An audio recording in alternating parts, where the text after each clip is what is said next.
What do you think it is, right? What do you think it is? Do you think it's like people see that you're making an effort to transform from who you were before to something completely new, and inspirational? Like what do you think it is that softens, people's perspective of someone coming out of prison? It is that. It is that, definitely. That's the first thing, right? People, it's the old saying, help me help you. You know what I mean? So I helped them help me when I was taking those first steps initially in the joint. You know what I mean? So when I came out, it's like, okay, he got something that we can help him with, you know? And Right. so that's really what it was. Like, okay, we can people, there are some people who want to help, and when you have something, when you come out with something that can help them help you, then that's even better, right? Right. And so that's a lot of that right there. But then also a skill, you know what I mean? Like, you have value, you have a skill. So I came out with a skill. And Yeah. so it's easier for it makes it easier for people to help you when you come Mm. out with some type of skill. You came out with something to offer. Right. Yeah. You Yeah. know? Wow. Wow. Introducing the Poet Life Podcast. Go check it out today on your favorite platforms, including iTunes, Apple Music, and the website, thepoetlife.com. Hey, hey, hey, it's Christoph Jenkins, and I am the founder and creator of The Poet Life, and obviously the host of the Poet Life podcast. And we're back. We're back. And this episode is not going to disappoint you. Trust me when I tell you this conversation is not an interview. It's just a dope conversation with some awesome people, right? And this person that I'm speaking with today is a friend of mine that I've met online. We've never met in person, but it's so interesting how this internet relationships work out, right? And it just feels like you've met people and know them for a long time. And Orion Meadows is one of those gentlemen that I've gotten to know through Instagram lives. We've had conversation through that way, and through Zoom calls and things of that nature. And so it's a pleasure of mine, Orion. I appreciate you. Thank you so much for joining me this evening. And how's it going? Oh, it's going pretty well, had a long day, but other than that, but it's been a productive day. Not one of those long days where, you couldn't get anything done or whatever. It wasn't troublesome or anything. Just a pretty productive day. I So got I'm you. doing I well. got you. That's good, man. I like the word productive. You know what I mean? It's not a bunch of busy work, but you got some things done that kind of, I would imagine, move the needle in regards to what you got going on. Yeah, definitely, definitely. Beautiful, beautiful. So, man, let's jump right in, man. Let's jump right in. There's a reason why I invited you, and we've talked sometimes before, and I made it a point to make sure that I got you on to the podcast because your story is amazing, bro. When you shared with me, when we were talking online, your story and how you persevered. I want not only for people to hear your story, but to show the example of the importance of transforming yourself from an individual to an entity, right? um, Let me ask you straight out the gate, when did poetry come in for you? What stage of life was this for you? Okay, so I mean, I've always been like an artist, I Hmm. used to, I was rapping at a young age. So, in that respect, you could say that I was a poet, but Hmm. poet like as a spoken word or, writing it on paper or whatever. I would say, I may have been like maybe, let's see, what was it, 2002? I would say around that time, 2001, late 2001, early 2002. Okay. Okay. Got you. So, okay. All right. So, if you don't mind me asking, how old are you? So me, I just turned 46 to Got you. on the 11th. Got you. You look good, man. Appreciate it. Yeah. Yeah. You look good, man. Okay. So, around 2002, 2003. Okay. Awesome. All right. So, and so you said you started out as a rapper. What was your rap name, if you don't mind me asking? Um, Do so you remember? when I began writing, I really never had a rap name in the beginning, but I was known as because I was always like kind of like big on comedic science. Okay. So Spinks was my name. Yeah, Okay. yeah, I can relate to that, man. My fraternity, that's very prevalent as an alpha. We relate to the Sphinx. right. Yeah, yeah, definitely. So that's okay. All right. So what was some of the subject matter that you were writing about? Oh, I mean, so some of the stuff that I witnessed and was involved in the streets, that was Mm-hmm. some of it. But I was, I was into some of the rappers like Rakim. Mm, Like that would talk about science and things like that because I felt like it was much more difficult and challenging to talk about things like that.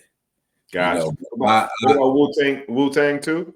Yeah, Wu Tang, I like them, but because I came from a gang culture, those were things that I used to rap about as Mm, well. I listened to those guys as well because I could relate. So and I listen to a variety of rappers because I just love art. But so it was somewhere in between. Somebody like a guru, Rakim or Nas, and then on the other hand, I would be listening to Compton's Most Wanted. mhm. So I got you. Okay. All right. So where did that take you? Like, you know what I mean? Where'd your rap era take you? I used to battle. I used to battle on the streets, but I was still like a teenager, very young. But even in the prisons, like there are some intense rap battles in the prisons, man. There's a lot of Gotcha. talent in there, and big up to Common. Common actually put a studio in Stateville Correctional Center. Really? And oh yeah, yeah, it's Common. Common sense. Yeah, Common. Yeah, yeah. They have a studio at Stateville Correctional Center right here in Illinois, and then Chance the Rapper does a lot of work with the incarcerated as well. Wow. Now, a matter of fact, I'll say something for you a little bit later, in referring to Chance and some of the stuff that he's been doing with the incarcerated and formerly incarcerated. But yeah, so I used to be in a lot of rap battles in the prison. Okay. Okay. How more so freestyle or more so written? Mostly written. I used to freestyle before I got locked up, and then I had actually stopped writing for like maybe 3 years or whatever. And then one Gotcha. day I was on the yard and I just heard some guys. I was a little frustrated. I felt like, hey man, these Mhm. guys, they're not really all that good. And so I ended up coming back. But the hiatus for me was good because during that time I was studying a lot. So I was Okay. reading a lot of books, physiology books, political science. I read Scientology, the Bible. So I had read a lot of books, Machiavelli, uh, Thomas Hobbes, Immanuel Kant. So I'm Mhm. reading all these different things, studying the dictionary. And so by the time I came back to actually writing as an MC, I was much better. I had enhanced my skills and I had become, so much more advanced than most of the people who were writing raps. I still know some of my rhymes now. I see them every blue moon, but yeah, so that's Gotcha. Yeah. Got you. All right. So you were rapping before you went in, right? Right. And so you had that skill set before you went in. So was that like a skill, a craft that kind of made things relatable and made things maybe easier or in some way? Um, I guess so. I wouldn't. I mean, maybe so. Like, what do you mean by relatable in a sense? Like, Like, to spark conversation, you know, make it less, I guess, controversial inside, you know, I don't know, make more friends than enemies, if you will. you mean in the prison, right? Yeah. Well, I mean, not really. I mean, it Not didn't really. make friends or enemies, right? Gotcha. It was Gotcha. just something that I always did anyway. It was a recreational activity. But it never like, like you see a lot of guys today, like they're, fighting, and some, unfortunately, some people even getting harmed and killed. It never Yeah. came to any of that, right? Because Yeah. there was still a respect factor. So there were lines that just didn't get crossed. Um, just probably because of just the culture. Anyway, Gotcha. like Yeah. certain things you're not gonna say. You're not gonna direct certain things toward a person. You're not gonna use certain words, Mm, just because of the culture is a code in there, but even it's a code in the streets right. that just probably that has doesn't exist today like it did then. So I got you. Gotcha. Did the writing, you know, allow you to um get away, if you will, just, through your mind, just writing about different things? What were some of the things that you wrote about while you were in? so honestly, I didn't write a whole lot about prison. Okay. Um I so hmm I used to like have a lot of concepts that I wrote about.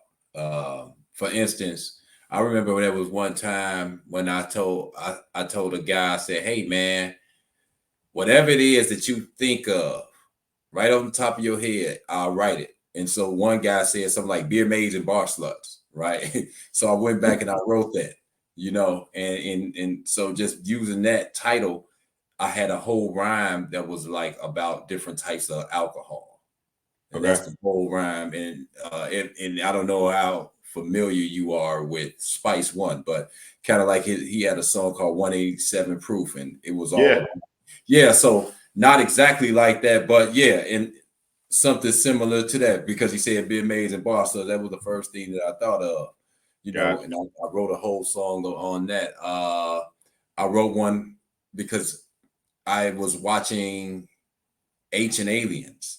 I felt that to be I found it to be intriguing. I saw one day I wrote a rhyme called Roswell. I still perform that sometimes too, every now and then. Oh, really? Yeah, yeah. So things like that, just whatever. I like to challenge myself. So you find me writing about a whole lot of different things. Yeah. Gotcha. So when you first started, how old were you in 2002, 2002? So we started writing poetry. Yeah. Uh, so I would say, like I said, it had to be like late '01, beginning of '02. So I had just turned like, I was around 24. Around 24. 24, yeah. I got you. I got you. Okay. All right. So what do you think sparked it though? You know what I mean? Like, was it inspired by rappers, or was it somebody that you knew that kind of challenged you to write? You mean poetry, right? Yeah, well, poetry or even rap. Well, because like I said, I was writing raps probably when I was like 9 years old. Oh, got you. So poetry, like as we, know it, right? Or most people know it, like a spoken word or even written word. Uh, yeah, I began doing that like when I was 24, but I had been rapping since I was like 9 years old. Wow. That was just something that I just like to do. I inherited it actually from my father. I didn't know Oh, that really? I didn't know that he wrote poetry until I became an adult. Now, I had some of his old records that my mother kept. So, like, being an MC, I used to try to find samples. Okay.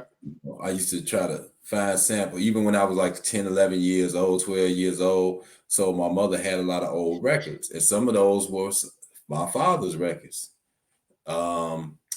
That she still had. And so I would go through some of the records in The Last Poets. I remember listening to The Last Poets when I was like 8 years old, 9 years old. Gil Scott Heron. Even though like I still didn't really like poetry, but I think like with Gil Scott Heron, The Last Poets, there was another group. I think it was just the fact that that was probably the only time that I could like listen to somebody use profanity and it was permissible. Like, I had to sneak and listen to the MCs, to the rappers that use profanity. But because it was like conscious, my mother would let me, she didn't mind me listening to that. It was excused a little because there was a message behind it. So when they would even use profanity, it was like, okay, that was the only time that I could do it. I was, permitted to do so. Even with Iceberg Slim books, I remember, like when everybody's seen the Malcolm X movie. I read the book way before the movie came out. My mother gave me that book when I was probably like 12 years old, and then Iceberg Slim books because she wanted me to read. And so she felt like, those books would spark my interest. They would catch my attention, but then I could still learn something from them. So I was reading the autobiography of Malcolm X, Man, Child in the Promised Land, Claude Brown, which is a classic. Like that's one of the first urban novels. A lot of people don't even know who Claude Brown is, or they don't even know about that book. But if you go look, for those who will be watching this, Man, Child in the Promised Land, that's a classic book. And like I was saying, Robert Beck, Iceberg Slim. I was reading those books at a very young age, even though I was still getting in trouble and stuff like that. But my mother gave me those at a young age, and I was listening to, like I said, The Last Poets and Gil Scott Heron. Okay. Wow. So your father was an artist, and you have the records. I don't have them anymore, but I had them when I was growing up. And as I was saying, MCs, rap artists, hip hop artists used to sample. So I would go looking for stuff that I could possibly sample, and then I find myself just in the basement listening for a long time to The Last Poets and some of those other people, and then just other groups as well. But I remember that was like my I guess you could say my introduction to poetry, as like what we call poetry, or what most people consider poetry, spoken word, or something like that.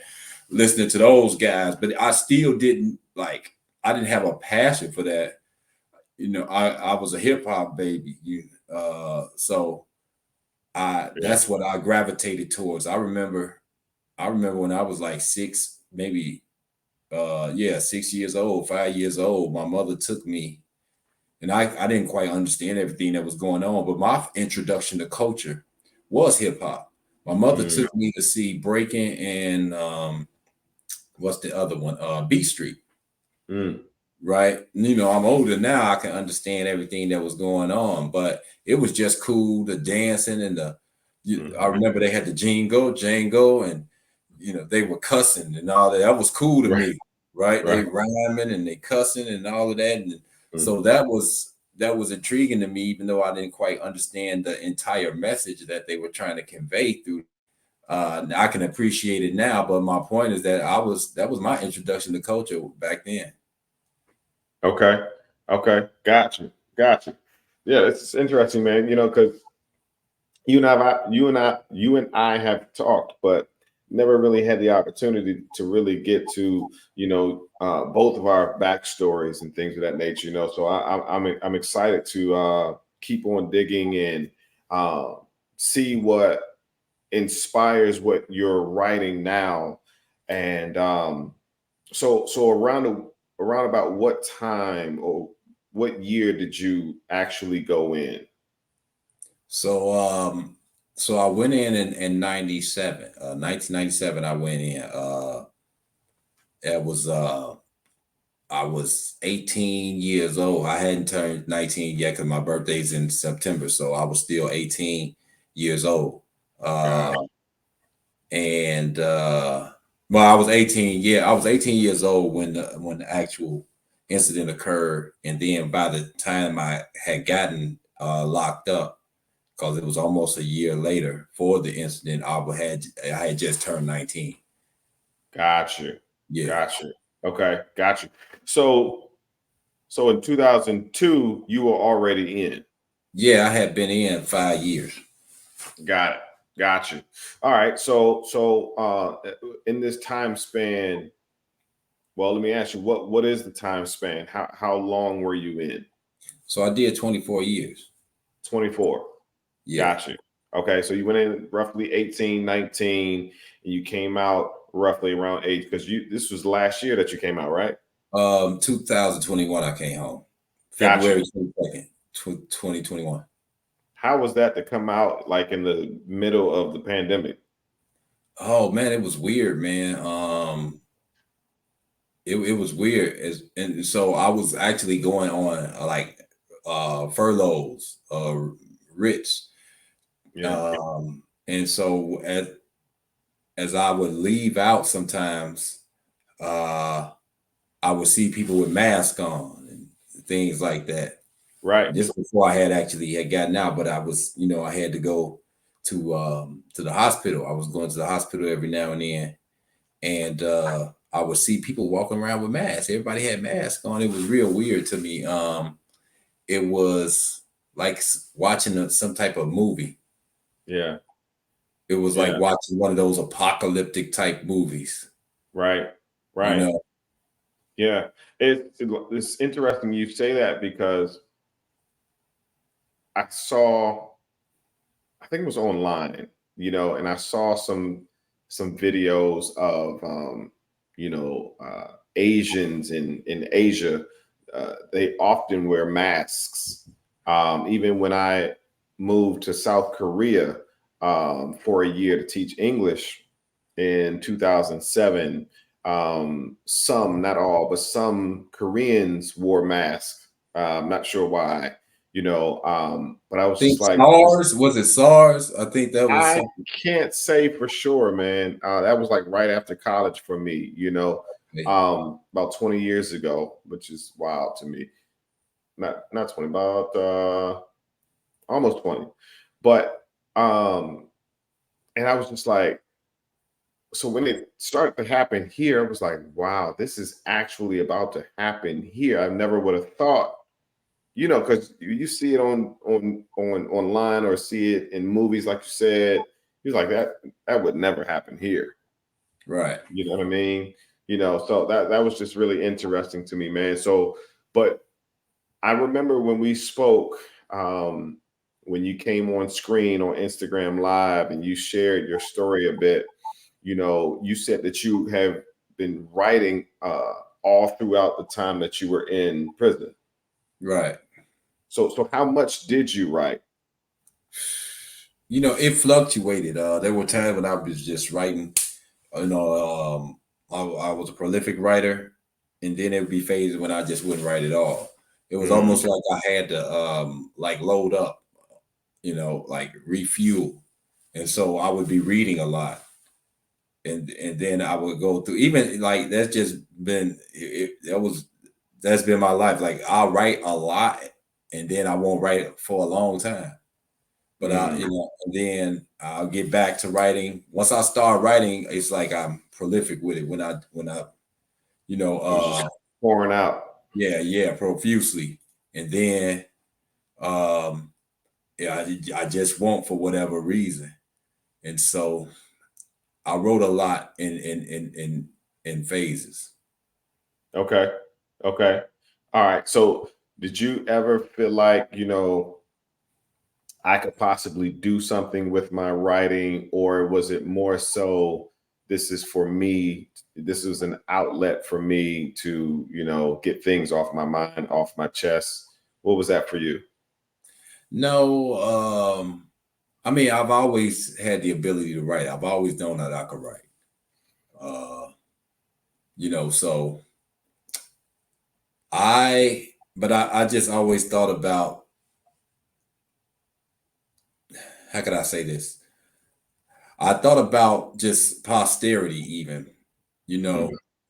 like, so I imagined, especially while I was in there, I imagined, you ever seen, I'm sure you have, where they show in the art the image of the artwork in the caves, right? Yeah.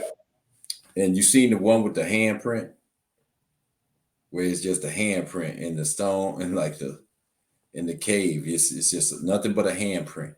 They Okay. always show it in the old artwork for people from like the Stone Age or whatever they call it.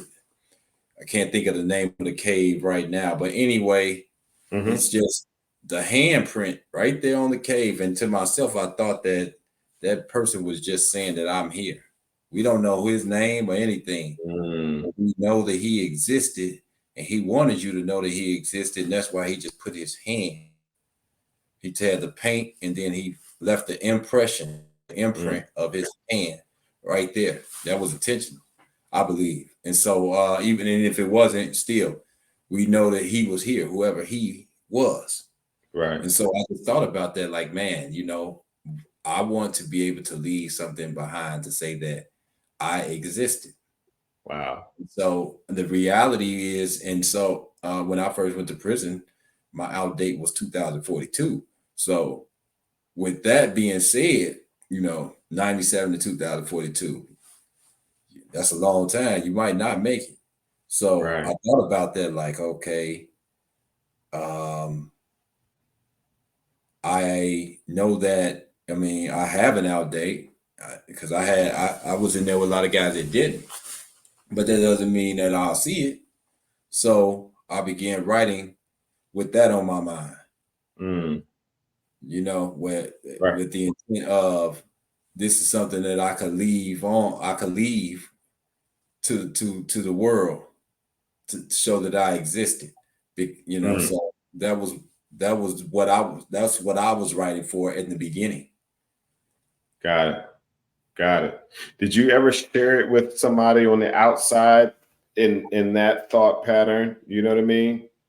Like saying that, no. Well, in regards to, leaving your mark behind, and uh kind of making a plan for if it was 2042, and you wanted your poetry or your writing out even before then, was there someone on the outside that you kind of shared it with, emailed it to, or? So in the beginning, no, not really.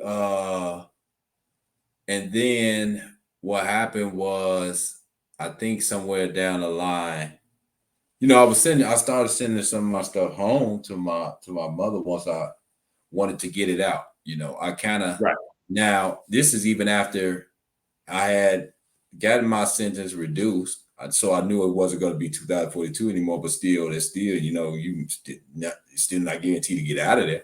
So I began becoming a little impatient now, like, man, I don't want to just wait. So how can I get some of my work out? And this is, I think it began to accelerate, Mhm. uh, well, the need for it to accelerate once I had met I had met one of my professors, and she had an MFA in creative writing poetry. Mm-hmm. Now, and so I didn't know you. I'm like, you went to college. She went away to college for poetry. Mm. Never heard anybody that did that. And then she was published.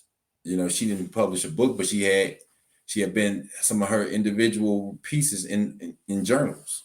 Mm-hmm. So she was the first person that I had met who was a published writer and had gone to school, gotten a degree for poetry. So it was like, okay, that the wheel started turning in my head, and I was thinking, like, you know what? I need to get my work out. I think that so around that time is when the need to have the work out Mm-hmm. accelerated.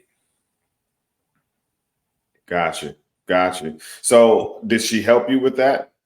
So, like I said, I was taking her class. Well, I took several of her classes, and the story is actually funny. So Mm. I was in a substance. Because you can get an associate's degree in there. Okay.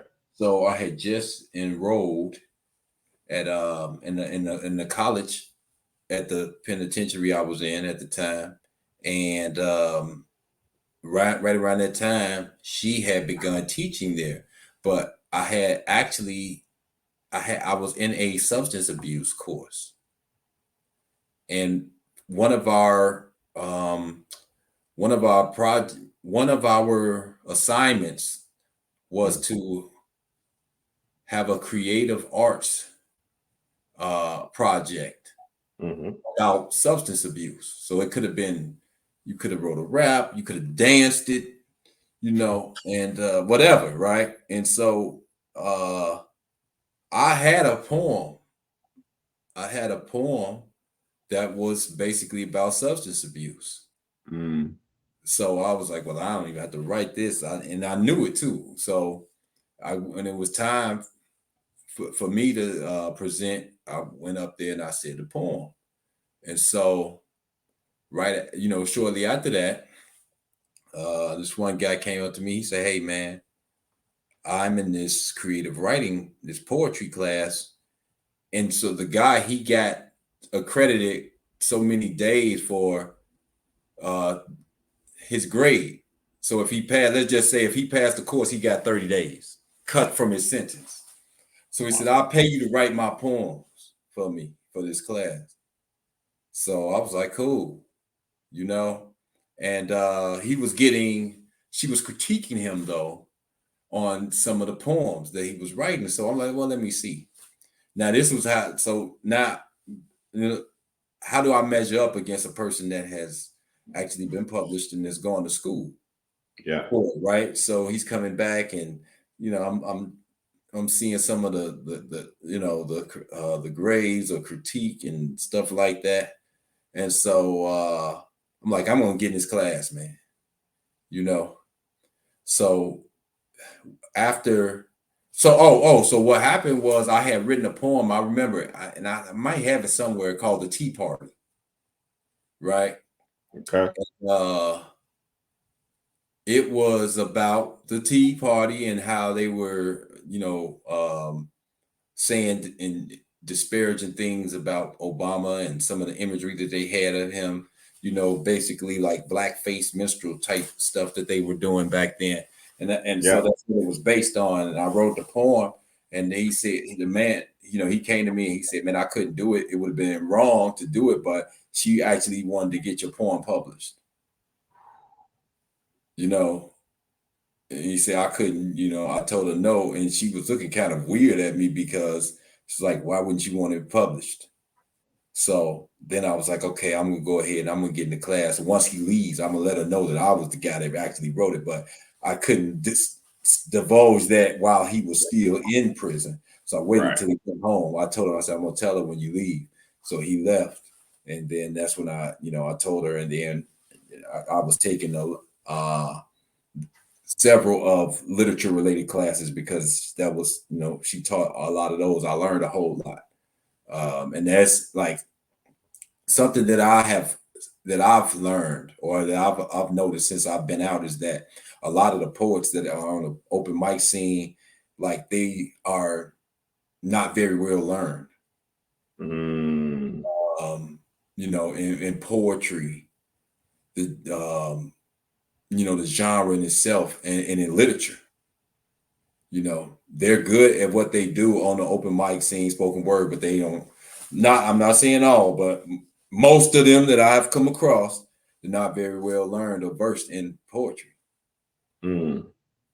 It's time to create an unforgettable experience at your next event with the Poet Life by booking a keynote poet. Poets excite your audience with motivating messages, charismatic delivery, colorful rhythm, powerful prose, and heart-filled stories with a style of spoken word that's tailored specifically to your event. The Poet Life has keynote poets in your city of all ages and backgrounds. Visit thepoetlife.com to learn more and book your poet today.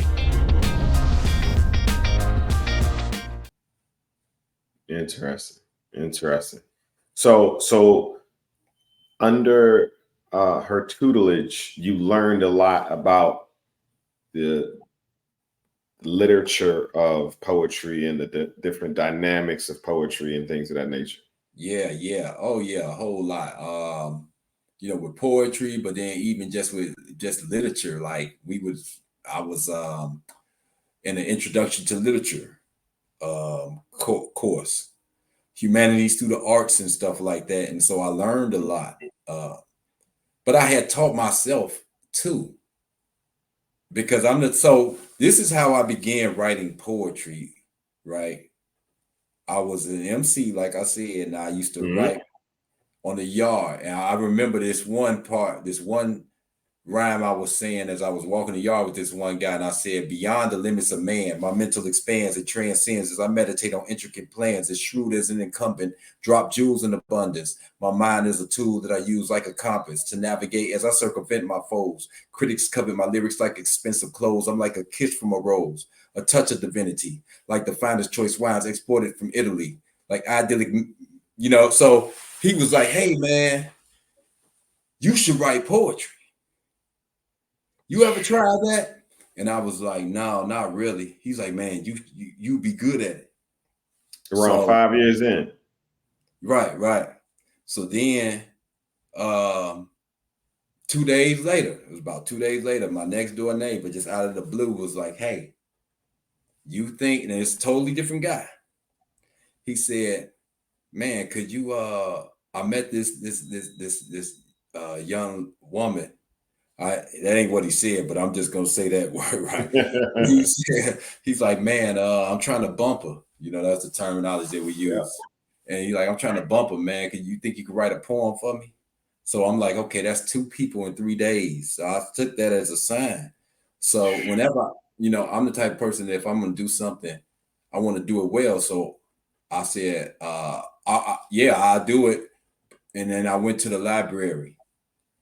And I had checked out Shakespeare. Who else was it? T.S. Eliot, Edgar Allan Poe, and I had gotten an anthology on poetry. So I said, okay, if I'm going to do it, I'm going to try to do it well. I want to excel at it. And it went from there. That's how it started. Oh, wow.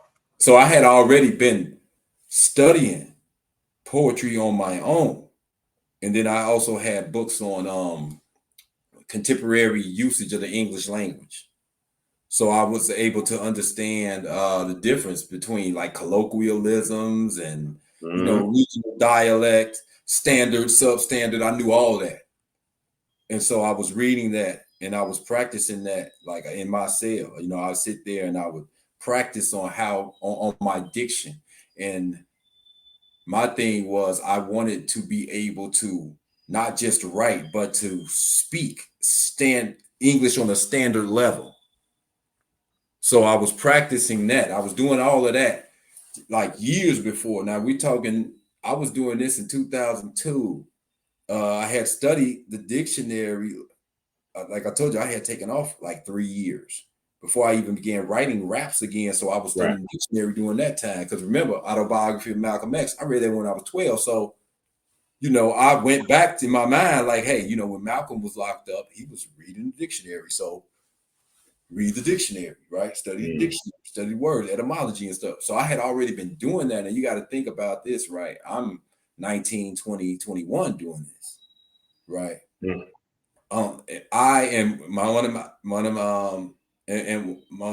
of my colleagues, we were like one of the youngest, we were like two of the youngest guys in the prison at the time. And that's what we did. Like we competed. We were like competitive with what we knew. And so at the same time, now this guy, I'm going to talk about him because he inspired me a lot. Meeting him changed my life. So he was 14 years old and he had 100 years. They gave him 100 years.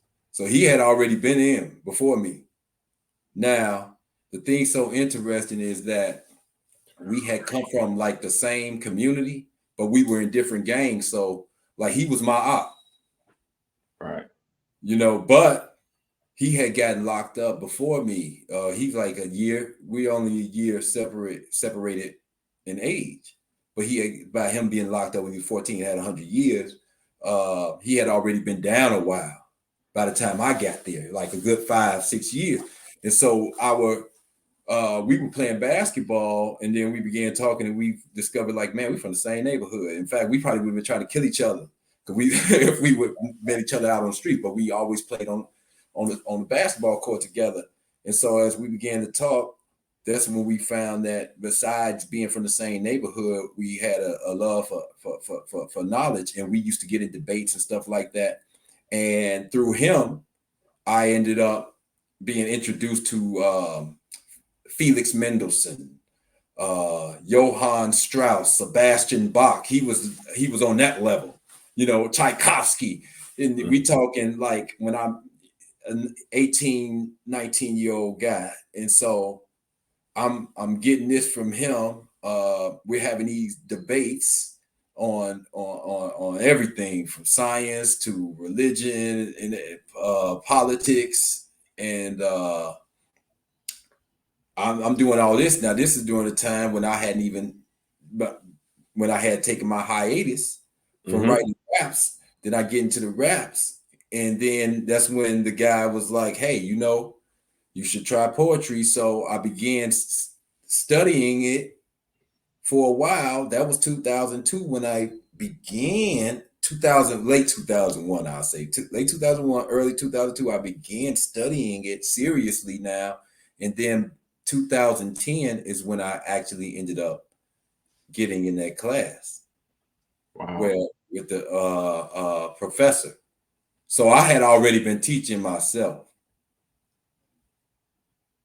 How well did you do in the class? I mean, like, I was acing those because I had taught myself. I had already been studying poetry. I had already been writing it on my own. And then along with all the other things that I had been studying.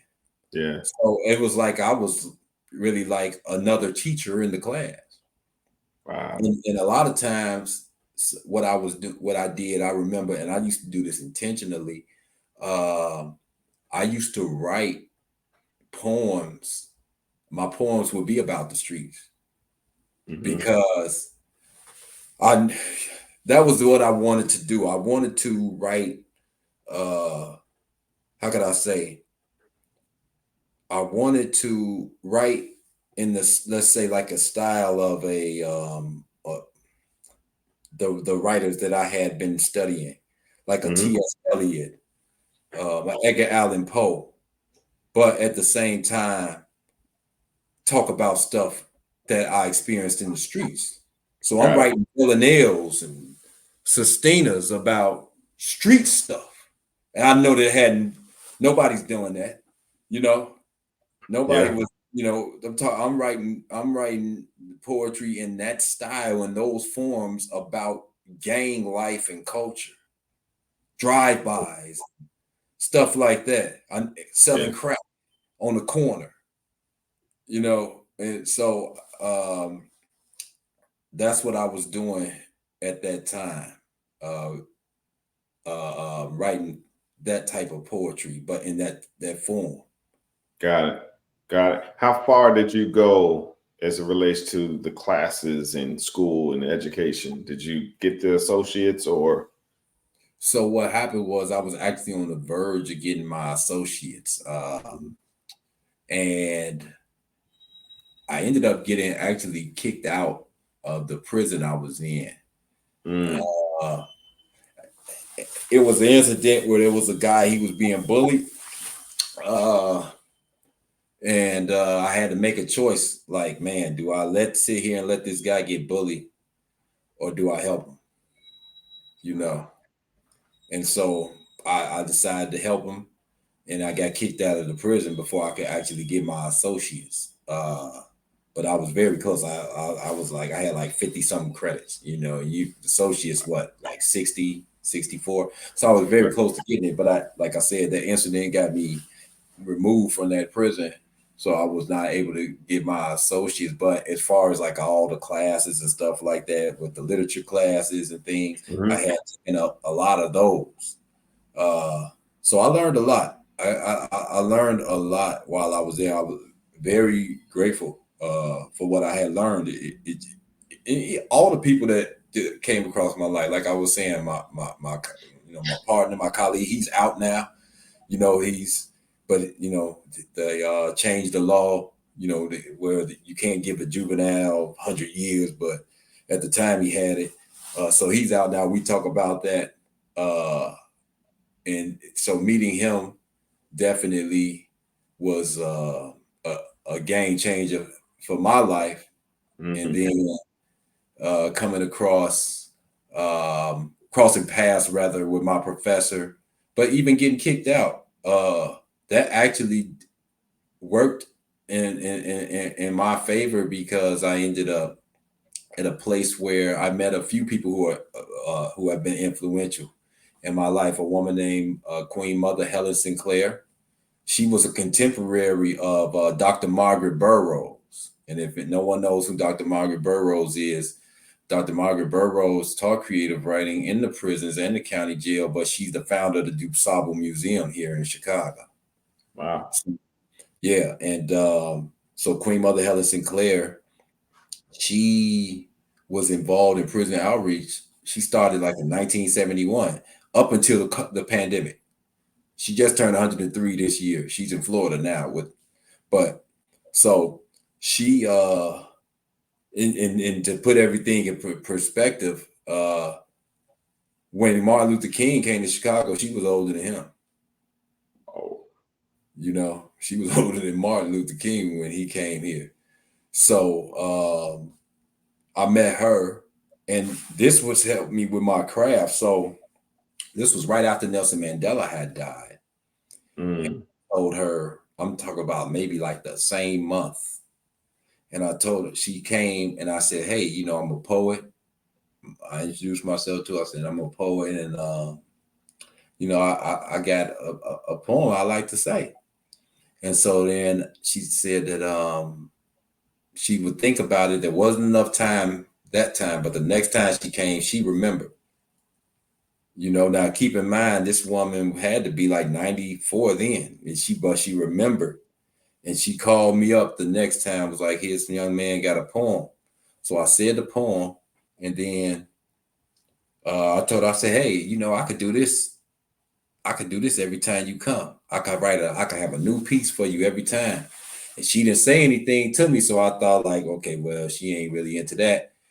And every time she came, she gave me the floor, So now this was like the beginning of my career as, like, I guess you could say, a spoken word performance artist, because I had never had the opportunity to really go before a crowd. But she got, when she came with her ministry, there were always a lot of guys in there, and even sometimes it would be some of the officers, some of the staff. So this gave me an opportunity now to work on my craft. This was part of, she made this, my spoken word a part of her program. And so then right around the same time, there was this substance abuse program, and I tell this story, right? It's funny. So I had just gotten into the program, and I'm just trying to get out of my cell really to just see how I can network and what's going on. And so they were about to have this event for people who had been in the program for a while. This big event. They were going to have speakers coming from the outside, and all kinds of staff and administration were going to be there. So I went up to the guy that was over it. His name was Dave Lingle. Dave Lingle. I had only been in there 2-3 weeks, so he didn't really know me. And I said, "Hey man, I got this one poem on about substance abuse, man." And he was just looking, and he was like, I said, "I know it. I know it." And he was like, "All right, man. Yeah, you can get up there and say it." And I went and wrote one. I went and wrote one, and I sat back and I had like maybe a week or two, memorized it, right? So once I get there, I would say the poem, everybody's blown away, which I knew because I knew they hadn't seen anything like that before. And at this time I had just kind of like got introduced to like Smack, Smack DVD type style. So I imagine, I was like, man, that would be dope if I did like poetry just like that, though, like it would be something like that, but a mixture of like spoken word and smack, how they deliver and come so with the cadence and all of that. So that's how I wrote it. And there was a guy named Mark Sanders that was a guest speaker that came, and that was my first time meeting him, and he ended up coming back again for Black History Month. And this time I had written a poem, which is in my book, Inside the Box, called Speak Black Man Speak. I had written a poem for him, and I had one of the artists in there draw a Black history, make a Black history type painting for him, and I presented it to him. Now, keep in mind, I hadn't been published yet, but I wrote that poem, and now that poem is in this book, Inside the Box. So now let's fast forward a little bit. Just last year, I was it's recovery program. They were and I can't remember the acronym. I wish I had somewhere, but it's called UMARC, UMARC. People could look it up. So anyway, it's all about like substance abuse recovery. Everybody, all different type of organizations from around the country, they come to the event that they have every year, and they had senators and stuff like that there. And so they called me up the last moment, and they were like, "Hey man, we need somebody to open up for the UMARC event, and like we're gonna pay you and everything." Cool, So when I get there, they're honoring Mark Sanders, the guy that I met in prison at the substance abuse event that I went and just spontaneously went and wrote a poem for. So it came full circle. And now what's crazy is, so once the story was told, I ended up meeting them again out here on this end. And we talked, and he's like, "Yeah, I remember that." But back then, I had like big old thick dreads, you know what I mean? So it's like he wouldn't have known me like walking in the room, and it would, the discussion and everything brought it back. Oh yeah, man, I still got the poem, I still got the painting and all that. And so but anyway, he just referred some people to me. There's a woman from Governor State University, and she's they were having this, these different these panels. And they got people, they gonna have different tables, and she ended up calling me, and she was like, "Yeah, I contacted you because we're having this event, and we're gonna have these panels, and Mark Sanders said that I need to talk to you." So all that ended up coming full circle, right? Wow.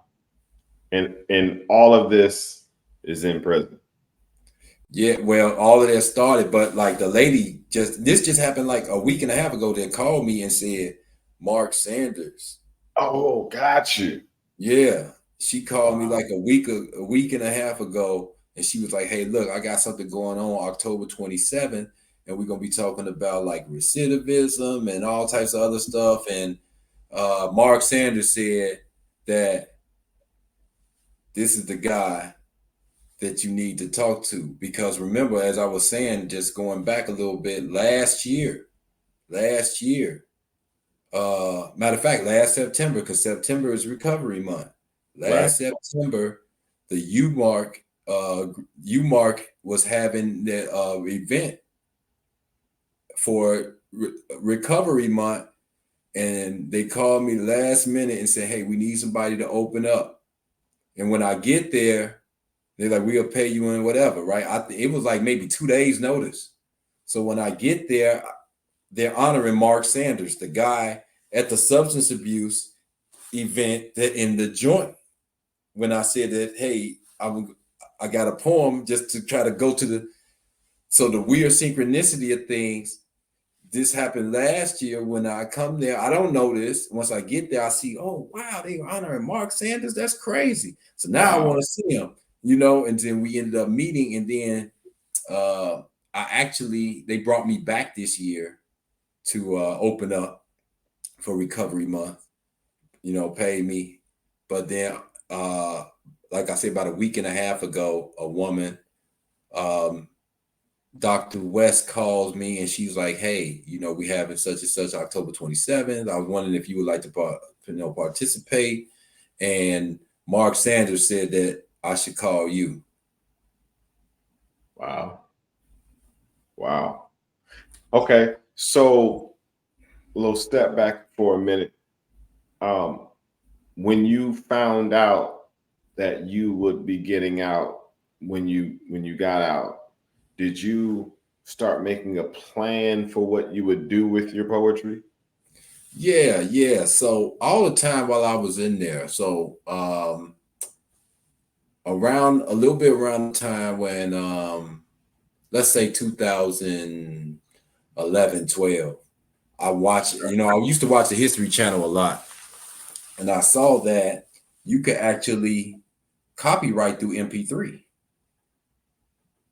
A lot of people still don't know that, So in prison, a lot of times I used to hear stories from guys of how the administration, the staff, or whatever would come.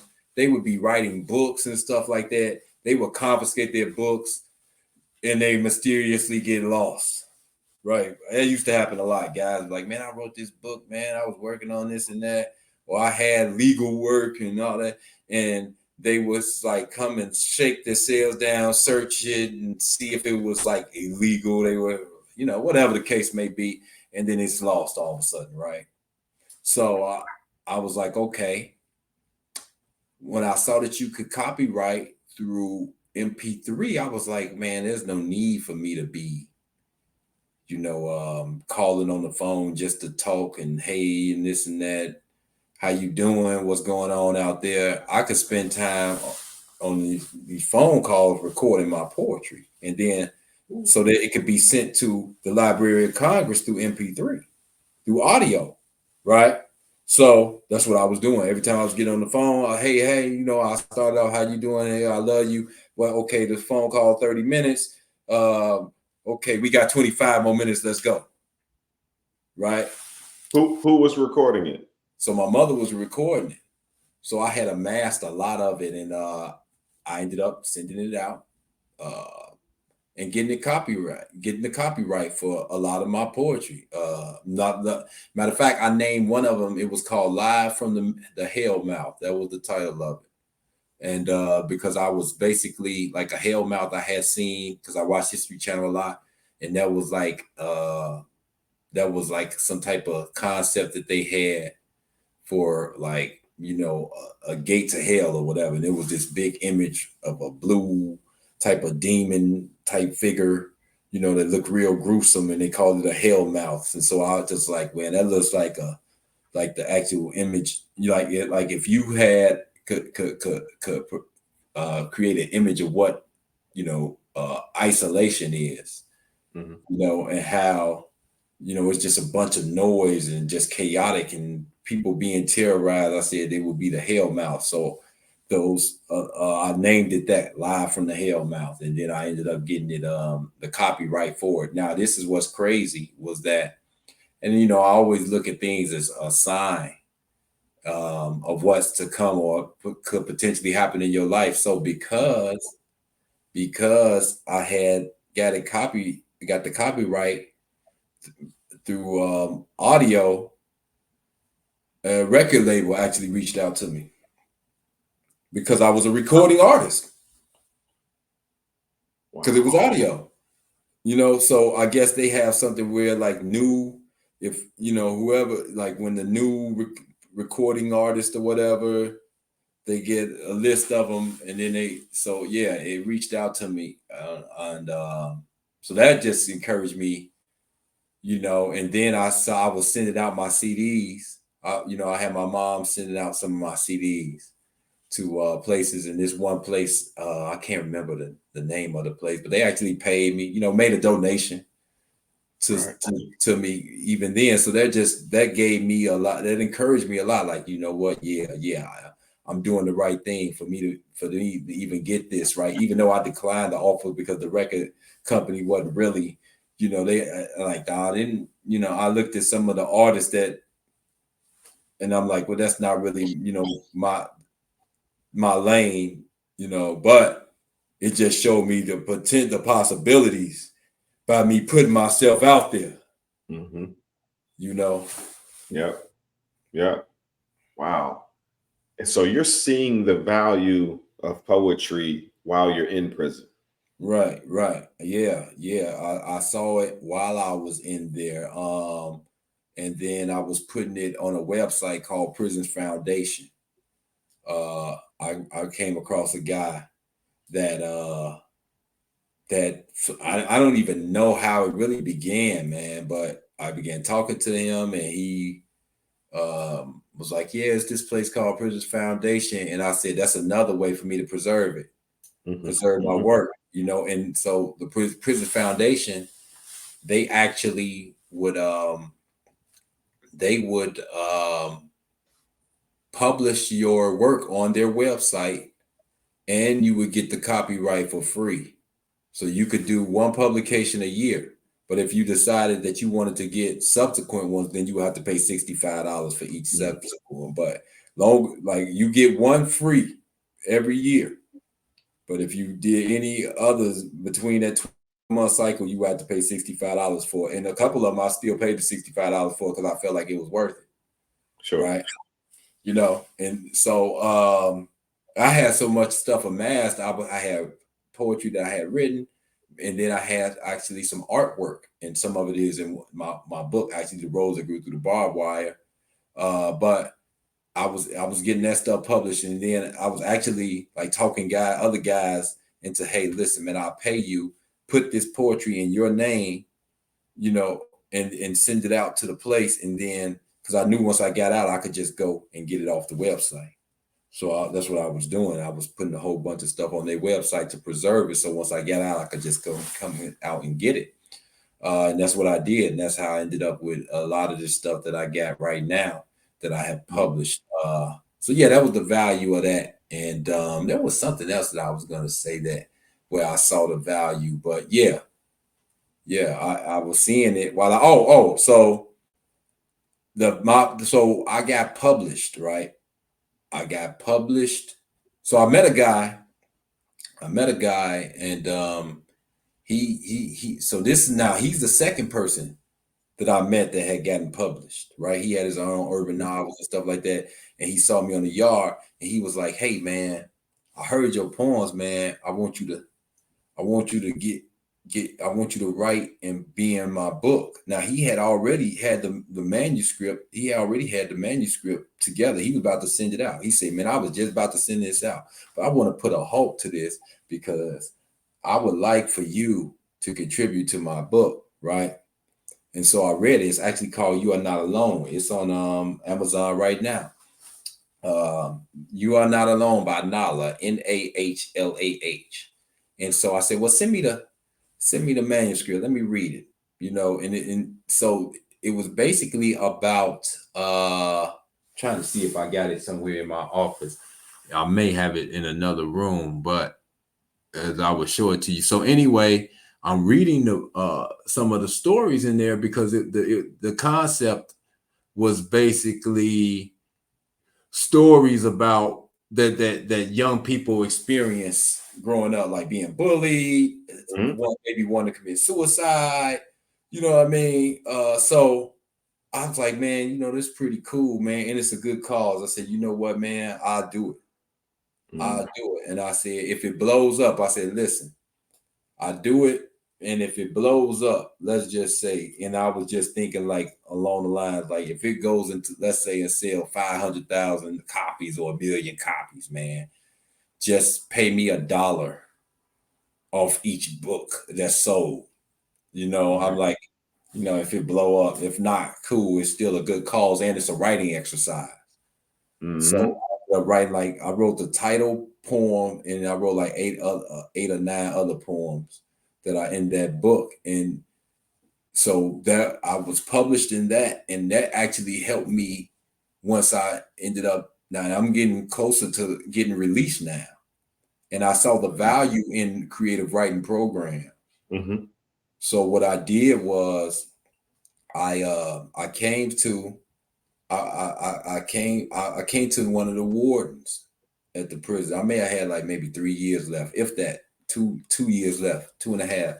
I come to the warden and I say, hey, how would you like to get, a creative writing program here? And so I said, man, I'm published. I had the You Are Not Alone book, which clearly like, this is me, and then I had some other stuff that I had written in little, so he's looking at it like, And then I also had the curriculum. I had kept the curriculum from some of the classes I had been in. I had all these certificates and stuff like that. So, that's not typical in there. So he's looking at it and he was like, you know what? That sounds like a good idea. No, the first thing he said, what are you going to do? Teach him how to write better grievances? Right? Which honestly, now I ended up in that prison because I was writing grievances, right? In another prison. But he was joking. So I think, right? He's like, I'm just playing. But in all actuality, that's why I'm there, right? So he said, I see what's to it. And so what happened was there was an incident that had occurred where someone, and I don't even like to talk about this because it gets exaggerated actually, but a guy had been sexually assaulted where I was, right? Unbeknownst to me, like, on the deck I was on, so they came through asking, did anybody see anything? And like, nah, I don't know anything about it. Hell, So while I'm in there though, the guy was like, because he was like the head of the like their internal affairs or whatever, right? And so I said, we get to talking. He's like, yeah, how you like it? Because I had just come there. By them they do their research, like how long this guy been locked up and this and that. They know who they talk to, right? So he's like, how you like it here, man? And I was like, I was like, man, it's all right, but I wish they could have like a creative writing class or whatever, And he was like, oh yeah, so he was like, oh, haikus and all that type of stuff. He got talking, and then I said, yeah, I've been thinking about possibly some like creative writing program here. He was like, oh, you the one the warden was talking about. Now all the time when wardens say they're gonna do something, most of the time they lying. It's going in one ear and out the other, right?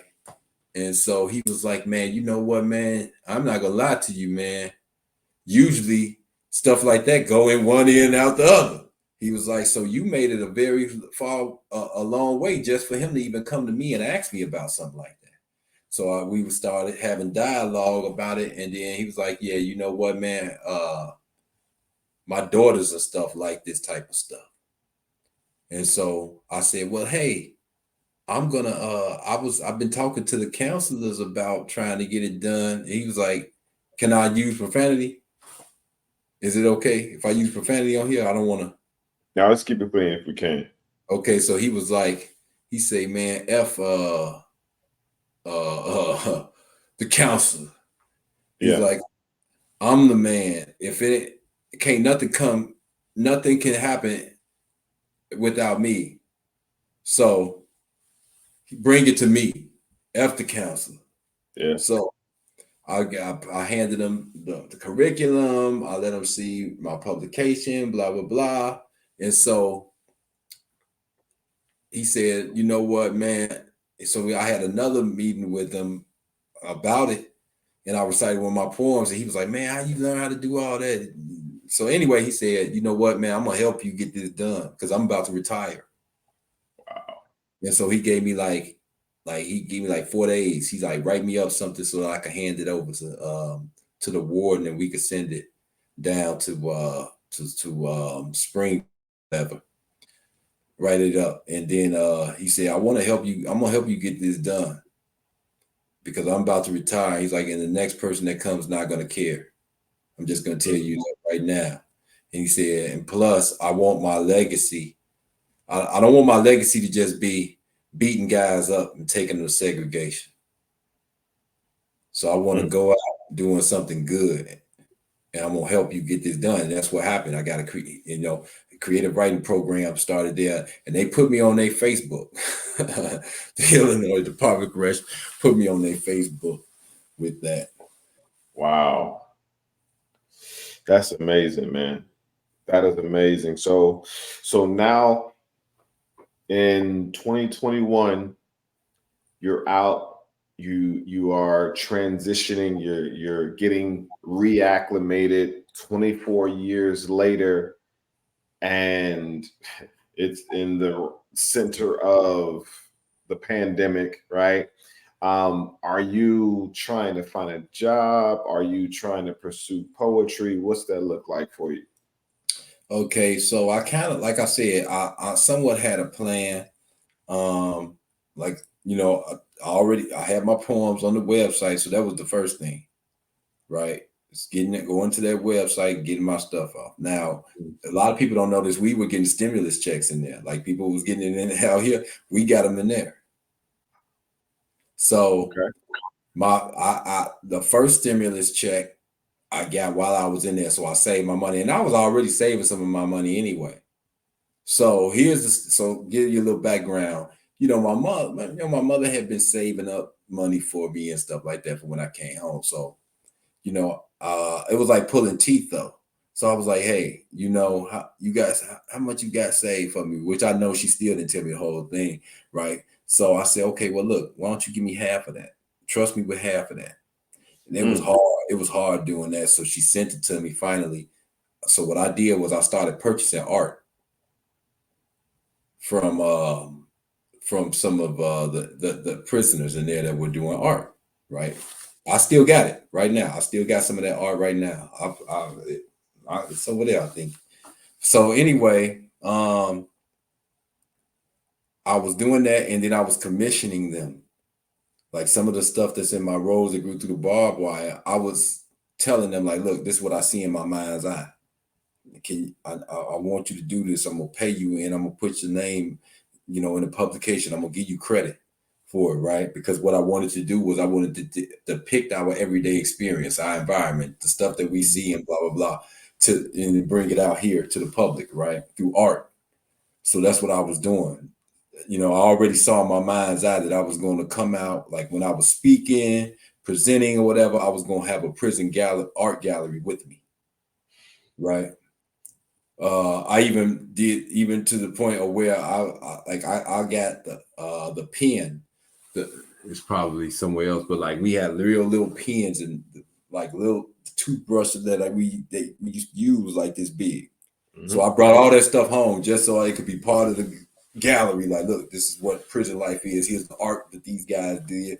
So I was thinking about that, like, prison is something that is considered a very grim, abysmal place, but there's also a strange attraction that society has with it too, right? When you think about places like Alcatraz becoming tourist attractions. So in my mind, I'm thinking like, you know what, I'm gonna bring this out here. So I was doing that with some of my money. And what was funny was, so I began sending some of it home to my mother. She was cussing me out like, this is what you did with my money, right? She couldn't quite, she didn't see it. So I get my first stimulus check while I'm in there. And what happens is the subsequent, because there were 3, I had actually got out. So with the subsequent ones, the next 2, they were still sent to the prison because that was the low address where that I filled out for my first one. So I had to go back to the prisons to get the next 2 stimulus checks because they were holding them down there in the prison.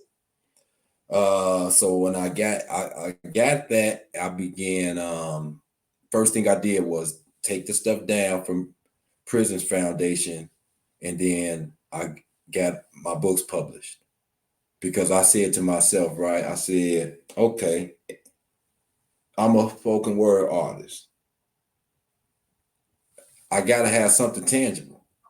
You know, you walking in somewhere talking about you, okay, yeah, you write poetry, and we seen it. Oh yeah, I'm a poet, this and that. Okay, where your book at? Right? Now all the time, once again, I'm still about getting to them. She's like, you just get out. What are you gonna do? You don't have a job, you don't have nothing, and you about to take your stimulus money and spend it on book publication. And I'm like, yeah, you know, she tried to talk me out of it, but I knew. I'm like, nah, I got to do this. I can't. If I had to arrive on the scene, and I had to be the message that I bring. So if I'm a real poet, if I'm a real author, you know, then I need to have something tangible as evidence to give me credibility in what I do. So I did that, and then bought business, and then business cards, right? Because hey. You know what I mean? Like, what professional does not have some type of business cards or whatever, you know? So all of those things I already foresaw, like these are the things that I need to do. And so we talking about poetry paying off for you. The first full-time job I got, right? I came in because once again, nobody knows me. I've been gone. And I don't really have any work history because, I was adolescent when I got locked up. So, I go in there and I'm talking to them, but I got my books. I started talking about my books and stuff like that. And the 2 people that because you got the first interview, then you got the second one. But the 2 people that interviewed me, they bought my books. I knew when they bought my books, they were going to hire me because you bought me. The people that interviewed you for the job bought your books. They bought my books. You gonna hire me? You bought me. Because just what you do when you in an interview, you selling yourself. I literally sold myself. So in the interview, you mentioned that you're an author. Yeah, and I had the books on me. What was the job? So it was working for a residential living center in a voice. Yeah, for the homeless. So, you buy my book. That's what you do when you go to an interview. You're selling yourself. You're trying to sell yourself. So I literally sold myself. So nice. you literally bought my books. Right. I'm like, I'm probably gonna get this job. So how long did you work there? You still work there? Or how long was that? So I worked there for like 11 months. Now, here's how poetry had paid off for me. So I ended up getting that job through my mentor, Professor Benny Lee. And if anybody wants to look him up, you could look him up. He's at TED Talks. He's on Gangland. He actually, for those, he was on a case with Larry Hoover in Pontiac. There was a Pontiac riot in 1978, and they tried to accuse them. They actually got acquitted of all that. and he got out shortly after that, and he's been out like 40 years. He's a professor now, long-term professor, spoke all around the world. So anyway, what happened was while I was in prison, one of my professors, one of my humanities professors, and so it's crazy now we talking about how poetry pays off. So anyway, this is going back a little bit. In prison, same place where I had gotten the creative writing program approved. I had shown the associate dean of the college that I was on Prisons Foundation website. Because when you get on there, they send you these little things that you could they like cards or whatever. Mm-hmm. So I sent it to her. I just sent it to her just to show her, like, yeah, check that out. And so I didn't ask to get put in the class. They enrolled me to get in the class, right? This one of these humanities classes. So when I get to humanities classes, of course, everywhere I went, I would basically check my book out. I had the stuff and all that. So I'm talking to the guy, and then he was like, hey, you know what? You should meet Professor Benny Lee. You ever heard of Benny Lee? He was like, that's what you told me about him earlier. No, that's what he's asking me. Okay. So gotcha. You ever heard of Benny Lee? He's, he was in prison for a while, what I'm saying, back in the day, but he's out. He goes to teaches in the prisons, blah, blah, blah. When you get out, find him. So I'm like, okay, I will. So I ended up, and just to cut through the story a little bit, because I had, some of my books and stuff like that. Because when people see you coming out like that, they like, okay, this guy seems like kind of serious, because that doesn't happen every day. So I ended up at this one place. Still I wasn't employed yet. I was going through this re-entry type of program, and one of the people there was his wife's friend, basically. Mm-hmm. And so she was like, hey, introduced me to him. And, I ended up going, everybody, I'm sure you remember the Jacob Blake stuff that went on in Wisconsin and all of that. This is, a little bit after that. And so I didn't have a job, anything like that. Now, I had got connected with him through, the friend of his wife. And I was like, hey, man, I need something to do. And he was like, well, I'm going up to Kenosha and doing these nonviolence trainings with the up there, because they got the stuff going on up there. You can come with me if you want to. I was like, yeah, bet, let's do it. So I go up there, and with him, and there's another guy who's real big on one of the violence interrupters named T.O. Hardeman. Mm. And I actually turned to T.O. Hardeman, right? Professor Lee at the time was getting gas. We up there in Wisconsin or something. He's getting some gas. So I turned to him. I'm like, hey, man, because I saw him on a documentary while I was in the joint. It's a documentary called The Interrupters. So it's almost surreal, like, damn, I remember watching this dude on the documentary when I was in there. So I turned to him. I'm like, hey, look, man, I got this book. I show him my book inside the box. And I was like, yeah. He okay, yeah, cool. So then I said, I got this Martin Luther King poem. So they mind me saying it. So I say the poem. Bam. He like, okay. So then the next week, when we come back up to, because we were going up there for a whole month, they were doing these trainings, him and Professor Lee in Kenosha with the police department and the community activists up there. So the next week, he like, look, man, I want you to open up with that poem. I was like, cool, all right. So I do it.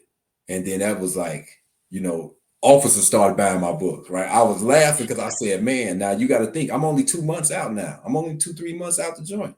So I'm like, man, these guys in the joint ain't gonna believe that the police is buying my books, right? So then the community activists, they were like, man, could you bring him back? We're gonna have this award ceremony called the Justice Ball. Could you bring him back for that? So they was like, yeah, if he want to come. So I go to the Justice Ball, and I say the poem Inmate Appreciation Day. You know, I mean, everybody loved the poem, right? Somebody records me and puts it on Facebook, right? So all this stuff is still new to me, but I had a Facebook page, right? Mm-hmm. So somebody messaged me, hey man, I saw your performance at some award show. And man, I want you to come on my show. I host an Instagram show for poets. And I didn't even really know how to use Instagram. He had to show me and everything. He like, I'll walk you through it. So I get on there, and then people saw me on that. And then like people started asking me to come on their podcast and stuff like that. So that kind of got, but just showing how all of that was interconnected, you know what I mean? Like, but that's what poetry, had done for me, just, so. Wow. We've talked about this before, when someone comes home or comes out of prison, right?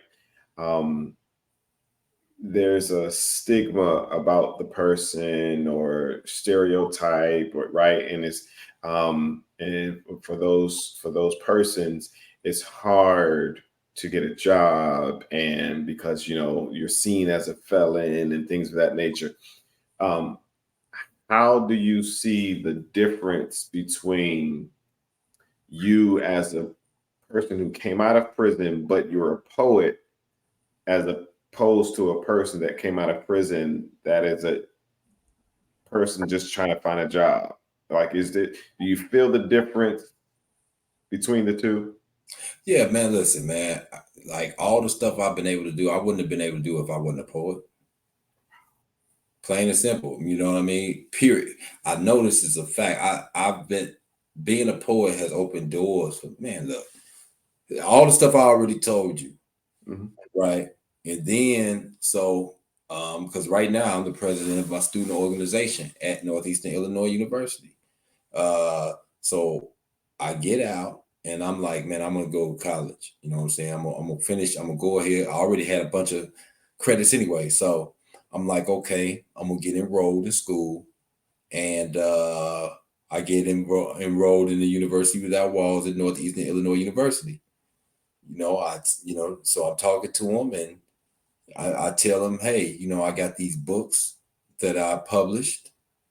I just got published from, through KDP, and they were like, I mean, it was obviously that's like nothing. That's something that doesn't happen every day, So then they like, hey, you know what? I ended up getting a fellowship from the Andrew Mellon Foundation.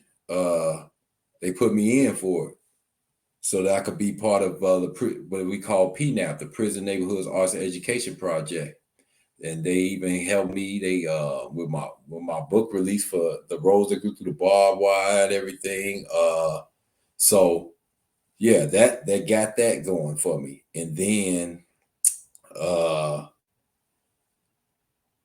I also work for the Illinois Coalition for Higher Education in Prisons. I do their social media, which is ironic because, like I said, 2 years ago, I didn't even know how to download an app, right? So now they pay me to do some of their social media work. But that was through the same people that had got me the Andrew Mellon, the fellowship through the Andrew Mellon Foundation. They were like, hey, Orion pretty good going out. He's a poet, but he's good at marketing. Hey, holla at him. And so they got me the part-time gig with them. I'll still do, I still work for Illinois Coalition for Higher Education Prison right now. So all of that came through poetry, though. All of that, man. Because I'm a poet. If I couldn't do that, then man, it would have been so much harder for me. What do you think it is, right? What do you think it is? Do you think it's like people see that you're making an effort to transform from who you were before to something completely new, and inspirational? Like, what do you think it is that softens, people's perspective of someone coming out of prison? It is that definitely. That's the first thing, right? People, it's the old saying, help me help you. You know what I mean? So I helped them help me when I was taking those first steps initially in the joint. You know what I mean? So when I came out, it's like, okay, he got something that we can help him with, you know? And Right.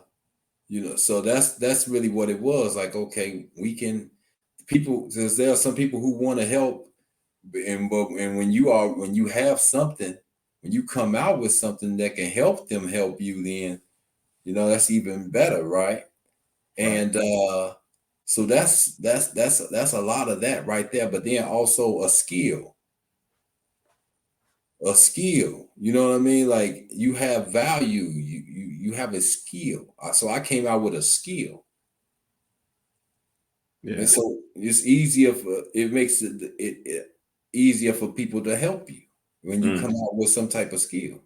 You came out with something to offer. Right. Yeah. You Yeah. know? Wow. Wow. Yeah, that's so intriguing to me, man. Because I've been studying, the difference that we just spoke about, and it seems like, again, when you find out someone just came home from prison, some people may be like, "Oh, wow," but when you find out someone who came home from prison who is sharing their story through art, it's now like intriguing. Oh wow, tell me about your story. You know what I mean? Like tell me how was it? And Right. as opposed to, oh, it's like different. Yeah. Yeah. Yeah. So for the people coming home from prison and feel like, no one wants to hire me, and because I have this on my record, I gotta check this check box off. Were you ever a felon, right? And that kind of uh, lowers your chances of getting a job. The the opportunities are more vast now that you have an artistic skill, because yes, it's great to have a job to constantly pay your bills, right? But when you have a skill, like you said, when you have a craft, you can kind of carve out your own lane and not have to check that box if you choose not to. Yeah. Yeah. No, everything, like, uh everything that I've been able to do, just about, is somehow poetry is somehow responsible for it, whether it's directly or indirectly. Universities have paid me to just come and talk to them about prison. You know, uh, but the fact that I can, just the other day, I was just going, for the Illinois Coalition for Higher Education in Prisons. I was just going there just to record it because I do the social media work. There was Eastern Illinois University they had some panels, right? Talking about relationships when people come home, all kind of stuff. But anyway, make a long story short, I'm just going there just to do that job. And so someone knew me that was there, was like, hey man, that guy right there, he's a poet. He formerly incarcerated too. So after the keynote speaker was done, they called me up. It was like asking me to recite a poem. That's this is going to help so many people. This is going to help a lot of people who are currently in and will one day come out, right? If they're in and they're seeing this, they may feel encouraged to pursue a craft, pursue their passion and their purpose, even while still in, and feel more encouraged to know that, you know, I have this even when I get out. Yeah. Yeah, definitely, man. You just gotta find your, if you in there, man, try to find your purpose, man. And then figure out how to make it work for you. Hmm. That's really, I believe every person has a purpose in life. It's just that a lot of us don't know it, or we discovered it, but we don't value it. Yeah. It's like it's there, I can do it, but we take it for granted. We don't value it. But if you understand it and you value it, you can go a long way. I tell people there are two things that you need to do. You need to be aware, and you need to be prepared for the universe to use you.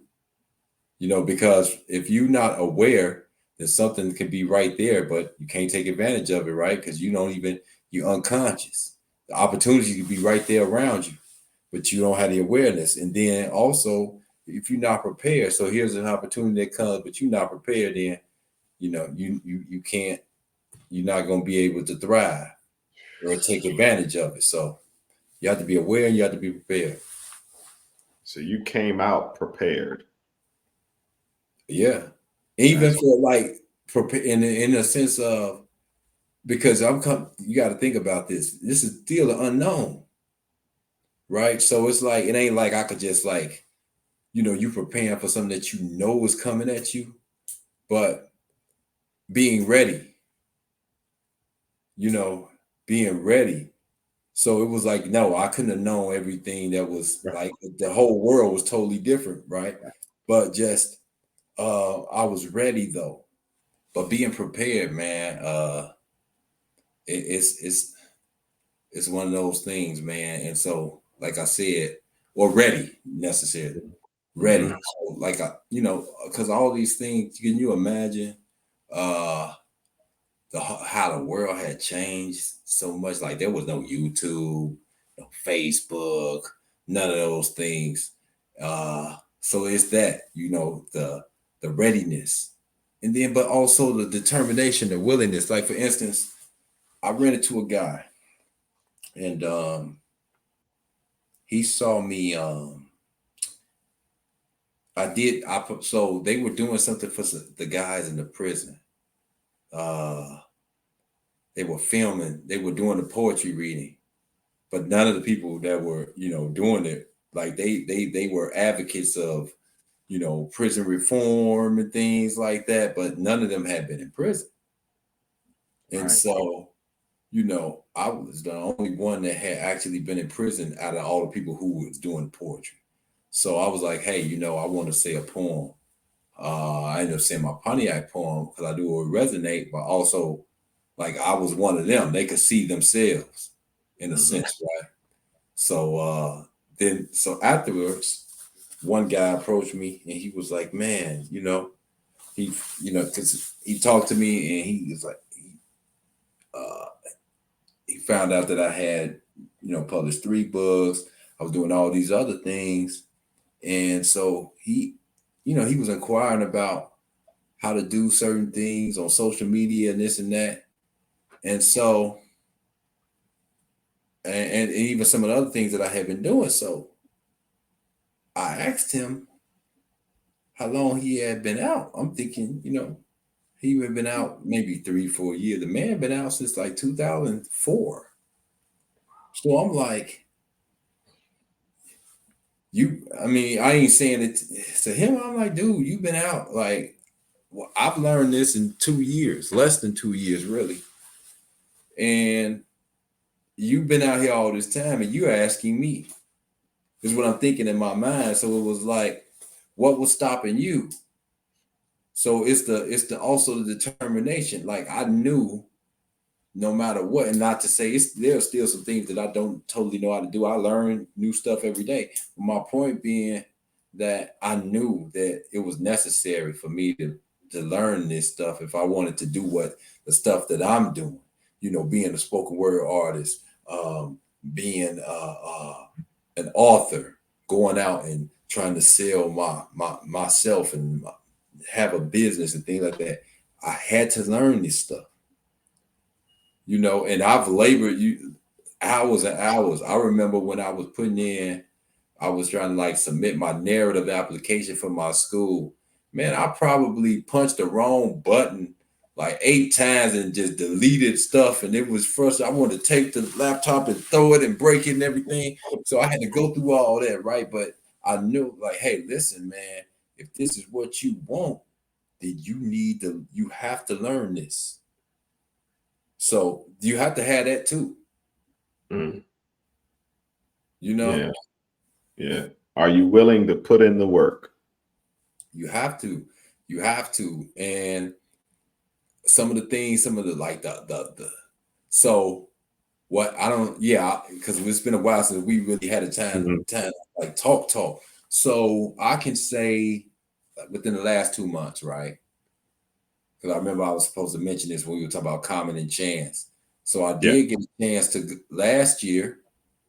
It was October. Now that I remember, it was like October 22nd. I went to Stateville Correctional with the prison PNAP, Prison Neighborhood Arts Project, which I got the fellowship from the Andrew Mellon Foundation through the through working with that organization, and we went down there with Chance the Rapper. Actually, Angela Davis he performed and everything. He performed down there. It was real cool. Angela Davis was supposed to come with us, but she tested positive for COVID. Mm. You know what I mean? But so anyway, I get a call or email maybe like 3 months ago. It's been probably maybe 3 months now. Get an email, and someone was like, "Hey, someone said that I should contact you." So what happened was these guys who were incarcerated wrote a screenplay, and Chance the Rapper and Vic Mensa somehow connected to it. So they were, and I think it's like, if I'm correct, like it's supposed to be a play, but like it's some spoken word in it too, I think. Mm-hmm. So someone came up with an idea, like, what would be cool is if we had somebody formerly incarcerated audition for one of the roles, right? So I was like, man, I don't feel like doing all that, man. I'm like, I got, I'm a nonviolence trainer. I work part-time for Adler University for the Illinois Coalition of Higher Education in Prisons. Man, then I'm riding around performing, trying to sell my book. I don't feel like doing that. I ain't got time, man. And so then just something hit me, was like, but it's an opportunity, man. So I last minute, I'm like, I'll do it. And so I go down there, and now it was like a group. It was like maybe 4 or 5 people, because I saw some names, and I knew I have like 2 of the other names. I knew, like, I ran into these guys somewhere else. So I was like, okay, I'm expecting to see some other formerly incarcerated guys there. Once I get there, it's a bunch of people there auditioning for some of the roles, and so everybody's asking, hey, how you find out? Oh, man, I went on this website, or my agent told me this and that. See, some real guys, that's real actors, like type guys that want to be actors. And so I realized I'm the only guy, after I done heard everybody how they find out, like, man, I'm the only guy that wasn't really in the joint. So I guess the other guys just didn't show up or whatever, right? So, when I always have my books with me. I always have them with me. You just never know, right? Whether it's just an opportunity or, hell, I might can make some money. Mm-hmm. So I got my books with me, especially for that. So when I get there, I'm talking to them and all that. And So I show them the rows that grew through the barbed wire. Now, I didn't know this at the time, but the guys who wrote the play, they were in one of the prisons where I had some of the artwork done. Right. So then when they asked me, like, hey, were you at this prison? I was like, yeah. And so I said, look, some of the artwork come from that prison. And I was just showing them this and that. They're like, so now they're really excited. Oh, wow. And they start telling them, hey, man, he was. So then I had gotten there like before a lot of the actors or guys who were trying to, who were auditioning. But PBS wanted to see formerly incarcerated guys audition.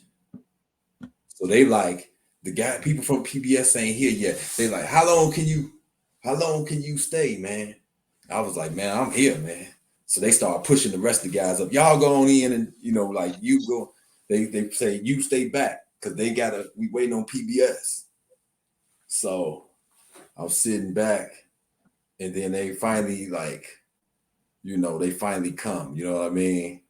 And like I could tell it was all kind of like how they had me walk, because I had to do like 2 or 3 takes. No, go back, walk back in. So then I come in, and so I'm auditioning. And the craziest thing was that one of the roles I chose to audition, because they give you all the roles, and they like which one you want to audition for. So the one I chose, like it could have been Orion. He just had a different name. Like this was dude that was into violence interruption work, got out the joint. We was like the same age, so it was crazy. I was like, man, that's me. Right. You know what I mean? Like, so I'm talking to them. I'm like, man, this is the weirdest thing. Like, y'all could just change the name, and the role. This is me. This this character is my life right now. So then they like, that's crazy. So then I was like, yeah, I'm a poet, this and that. So I tell them, I go in, I give them my books, right here, it ain't nothing. So right. I give all of them a copy, of my book. And so then I ended up, my audition wasn't too bad.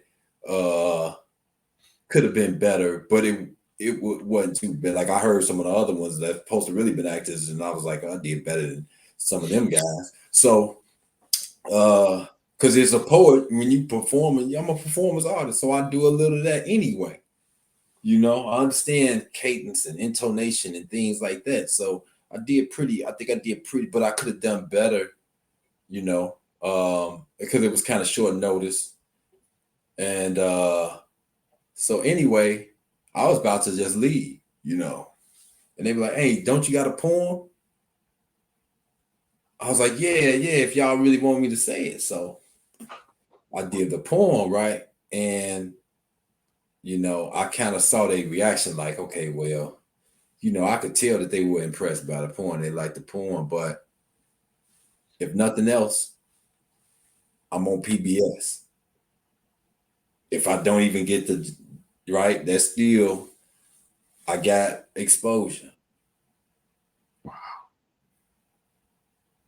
And how long have you been out at that time?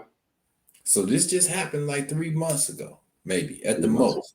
It's somewhere around like around about 3 months ago. This is when this happened, And like I said, they was like, somebody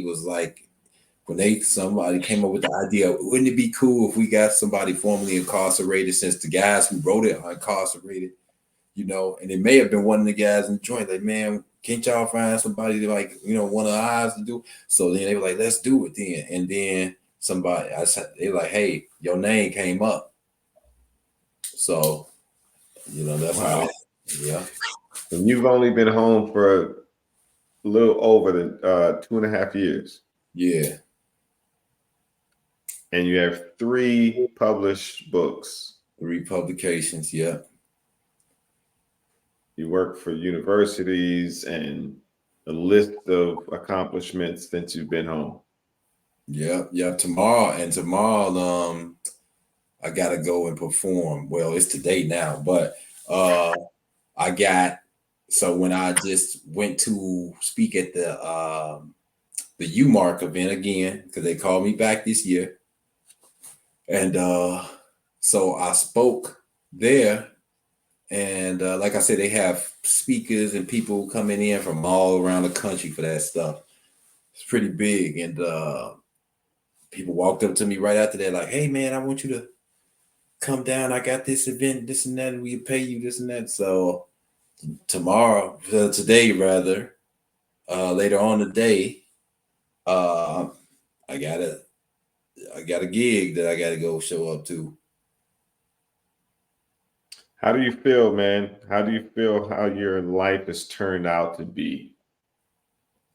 I mean, like, vindicated, man.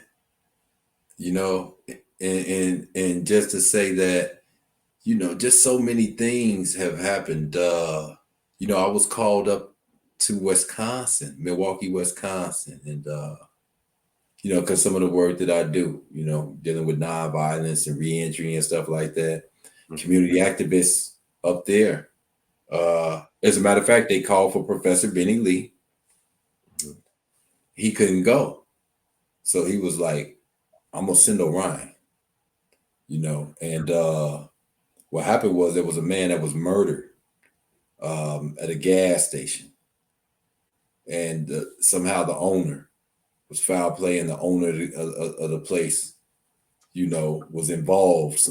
And so the people up there, the activists, they were, you know, the people in the community, like, shut it down, this and that. And they had called for Professor Lee, like, "I can't go, I'm gonna send Orion." So then I ended up going up there, and you know, because I you know, I do a podcast that's on Roku called the Prison Freedom Program. And so after that, I went up there and I was doing that, interviewing some of the, you know, some of the family members of the guy who was murdered, the community activists. You know, we were live while they were protesting and stuff like that, because they had shut down the gas station. And they just sent me yesterday. They sent me a video of a hearing that they had where they revoked, like, they took the guy's license. You know, and so that was just the fact that I was part of that, to be part of something like that, you know what I mean? Like, that was historic. So just all of these things that I've been able to be part of, right? And I know that it's all through poetry, you know, because even being part of that program, the Prison Freedom Program, I met that guy. He was looking for poets for something. And then he began talking to me and about my life. He's like, "You know what, man? I got this one thing called the Prison Freedom channel that I want to build, man, and I want you to do it, man." And so I've been doing that for like a year. You know, I've been doing that for like a year. So yeah, it feels like, I say, I feel vindicated, man. To have all of these wonderful things happening for me, and then even help others. You know, I've been helping other poets, like, because I've even helped other poets get paid. You know, with you know, Illinois Coalition for Higher Education in Prisons, they had an event, and they were like, "Man, we need some poets. Help us, you know, put together this event." And I was like, on the same day, I was doing it for the putting together an event at the university where I actually attend. So I said, I can't be in two places at one time. So I know this one poet, and I'm gonna send her, you know, and they paid her. And they were like, "Man," they say, "Man, you was a star of the show, and you wasn't even there," because they loved her so much, you know what I mean? And they still talk about her right now. So I've been able to get like maybe 3 poets that I know that had never been paid for their work. Excellent poets, you know what I mean? But like, I got them their first paid gig. So just to be able to even do that, you know? That's awesome, man. If you could speak to someone behind the wall, or someone coming home, or someone that just came home, what advice, what encouragement would you give them? So, and that's funny because I just had to do this, like, what was it? Like a week and a half ago, I had gone into Stateville, and those guys, so I went with a storytelling group, oral storytelling group. And those guys, they've been gone like 30 something years. Some like nobody, all those guys have been gone like 20 years plus. And they had over 20 years left. That's the only, and I went in there with them, and I went in there because I wanted them to see, like, this is, you can be successful out here, man. There are opportunities, there are doors that can lead to you being able to prosper out here and be successful. Mm-hmm. You just have to be willing to do it. But it's there, and there are even people who will assist you, but you have to be aware, be prepared, and you have to be able to, help them help you. But it's possible. Mm-hmm. It's out here, so you have to have that vision. Everybody's not a poet, so I'm honestly, like, because I'm a poet, I've had a lot of grace, right? Because I'm a poet, I've had a lot of grace, but each person has to find himself and whatever it is that you have, right? Because I know there are other guys that's gotten out. They're not poets, but they're doing well. Mm. They're doing well that I know. I got a little circle of guys that have some of their own organizations. They got pretty decent jobs and stuff like that. So it's out here, but you just have to find yourself, and then you have to be willing to come out and do the work. But it's there. That's good. That's good, man. Orion, I appreciate you, brother. If you all who are watching and listening, if you didn't put two and two together, Orion was saying that, tomorrow, no, today, well, it is my time. I'm Eastern Standard Time. It is 2:30 in the morning when we're recording this. And for Orion, he's Central Time, and it is 1:30 for him. And so, this is even this right here. This is the dedication. Orion just got home from an open mic that got the text message from me earlier today, and well, yesterday, and obliged me because I said, listen, I want to get your story out, man. I know it's out there in some areas, but I see the value in your art. I see the value in your story, because so many people that haven't even been to prison, right, are making the excuse of, man, I can't do it, it's not working, or whatever the reason / excuse is. I want to share how you've been able to make so much happen in a short amount of time. 2.5 years since you've been home from doing a bid, for 24 years since you were 18, 19. And, it's just very inspirational. And so it's not just the people that have been to prison that can learn from, your experience, but also people that have not been to prison that are giving a bunch of excuses. So I think when they hear your story, they're gonna be like, man, you know what? Okay, all right, no excuses, no more excuses. Let me get to it. But I want to give you the opportunity. Tell them about your books, man. All right, so this one, Birthmark, right? Basically, these are like the first poems that I wrote. That's why I call it Birthmark, and it's kind of like in the style of what I was saying, like, the T.S. Eliot's, trying to think, just all the, the type of literary poetry. I was writing that style because that was my introduction to poetry. So I thought, like, hey, this is how you're supposed to write, even though the content is about like stuff in the streets and the prisons. But that was like the style that I was writing in. So that's why I called it birthmark. Like, I may even have some of the dates on here when I wrote them. I kind of can't remember. It's been a while, but these are actually like pictures. So these are old pictures of people in my family that I found when I came home. My mother had them. Some of these are so old as far as like probably like late 1800s or really very early 1900s. These are real old pictures, right? So I thought that it would be cool. Now that wasn't originally my idea, but once I came home and I saw it, I was like, you know what? I should put these in birthmark. So that's what I did. I took them and I got poems, but I also got pictures of, some of my old, that's my pops right there, actually here right there. But,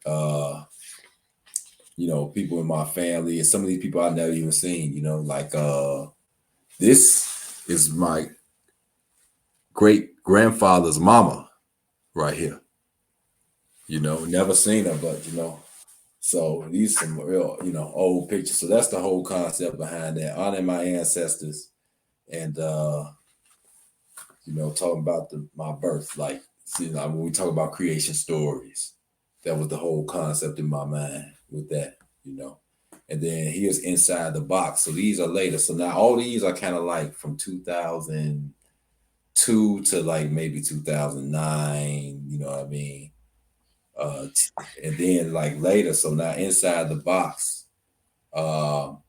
different style, once I started really getting into slam and all that, a little bit more like along those lines, because once I started studying, I think my first real spoken word piece was inspired by Jessica Care Moore. If any of you guys I heard her on the Nostradamus album, and so, yeah. So anyway, because prior to that, poetry was like, but I felt like that was hard. Like, okay, what she did was impressive to me. So anyway, Inside the Box, it's more like that type of style, urban with how I was writing and stuff like that. And some of these I even perform.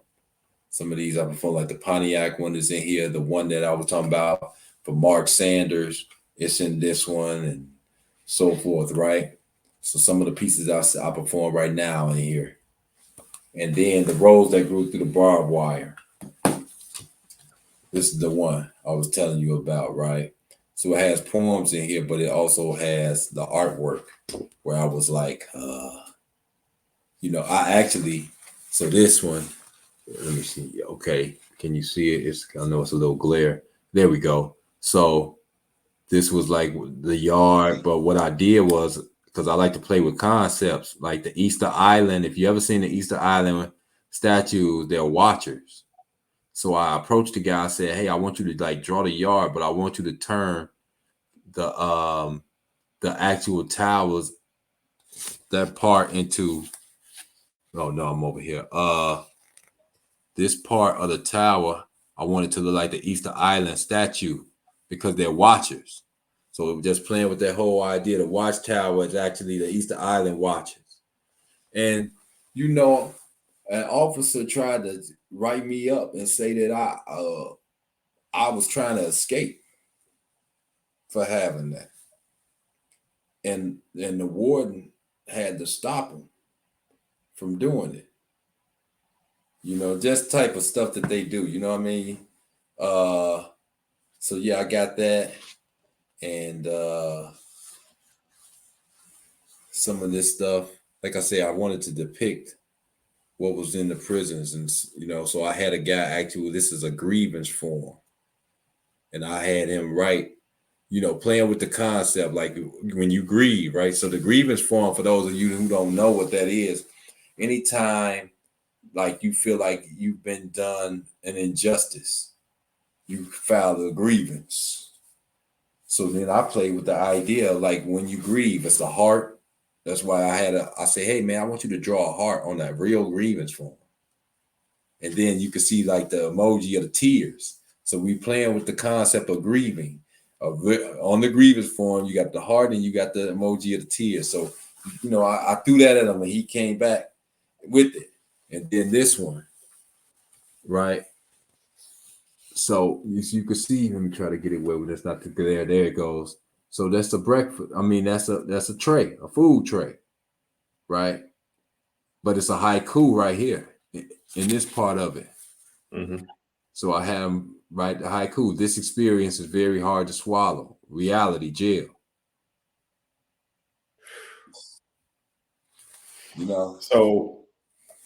So buying your books is more than just reading poetry.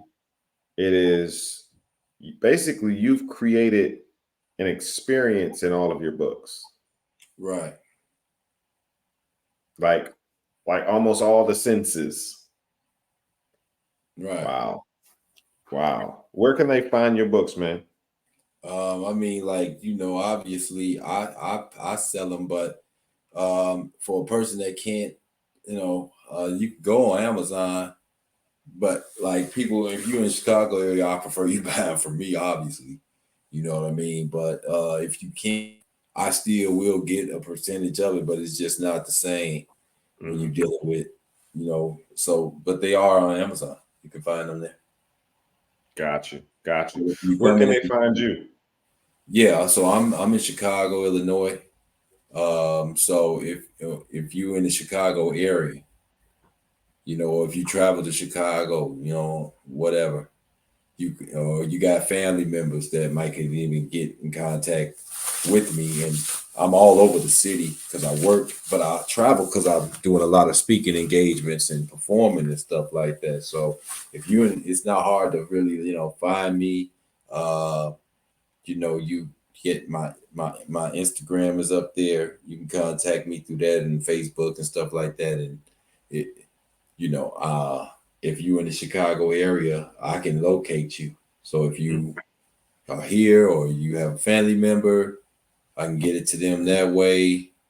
Or if you just come and you decide to on a vacation or whatever.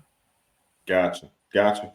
Yeah, and for those who are listening to the podcast, his Instagram is Orion_Meadows_. All right. So DM him. Maybe he will mail you a signed copy of his book. Right. And we talk about the business aspect of poetry all the time, and soon down the line, he'll also have a website where you can purchase his book, and he'll mail it off to you. Well, I do have a website. It's sahucreative.org. Got you. SAHU creative.org. Yeah. Got you. Beautiful. So soon you'll have your books on your site. Yeah, I'm still trying to learn how to play with the website. I actually had somebody create it for me, Nice. One of my artist friends, but I'm still with that, learning how. Man, you've been doing a whole lot, man. You've been doing a whole lot since you've been home, brother. You know what I'm saying? So, no judgment. You're doing an amazing job. And I'm just glad that we've had the opportunity, because again, we've just had short conversations on live and things of that nature. Now we really got to some things. And I just believe, again, that this information, this education, this story of yours is going to help so many people from different walks of life. Again, not just people who are coming out or been out, right? And so I look forward to the feedback, the comments, folks sharing this with other people. And you never know, this may spark up some different programming, where we work with, and I'm sure you're already working with some, some folks that have come home, but what if we connected with PNAP or another organization where we create an anthology of poetry from folks behind the wall, right? And gave them that platform, and published the book for them. And so by the time they come home, or even while they're still there, they're benefiting from, their work, and their mark is being made. Just like you said, you wanted to leave a mark on the world. And so I see so much coming from this one episode, man. So listen, Orion, I appreciate you, man. Like I said, right now it's 2:45 a.m. in the morning, but I am so glad that I stayed up to have this conversation with you. And one last message that you could leave for the people, man. Yeah, since just about, I can't say everyone, but most of the people who are watching this are interested and invested in poetry. I just think that you really have to be totally devoted, go full-fledged with your dream. That's what it's all about at the end of the day. I really believe in that, man. Whether it's poetry, whatever it is, you just have to go out and being in prison, not being able to do that. When to know, like for me, one of the things was like I knew I was a very, very good rapper. You know what I mean? I watched a lot of rappers and then get recognition and make a lot of millions of dollars. And I was like, man, that's supposed to be me, but I'm stuck in here. So I made a vow to myself that once I got an opportunity that I was going to do everything that I could to make the most out of my talent and to pursue my dreams, no matter what. And so the same thing, it taught me that. To not take time and opportunities for granted, but to take advantage of it. And so that's with anybody. You don't have to wait until you are in a situation like being incarcerated or something like that to decide that you're going to take the most or make the most out of your opportunities and the time that you have. Do it. Have the same mindset though of a person that may feel like he's deprived and have all these odds against him. Have that mindset that gives you that hunger. Just you don't have to be in a situation like that to have that. Beautiful. Orion, I appreciate you, man. Everybody listening and watching, if you are looking to do more with your poetry, create a career with it, I encourage you to join our community of action takers. These like-minded folks from around the world are ultimately looking to really pursue their passion, pursue their purpose with poetry, and we're in there networking. It's a Facebook group. If you go to poetrybusinessnetwork.com, it's directly straight to a Facebook group. It's free, not looking to charge you anything.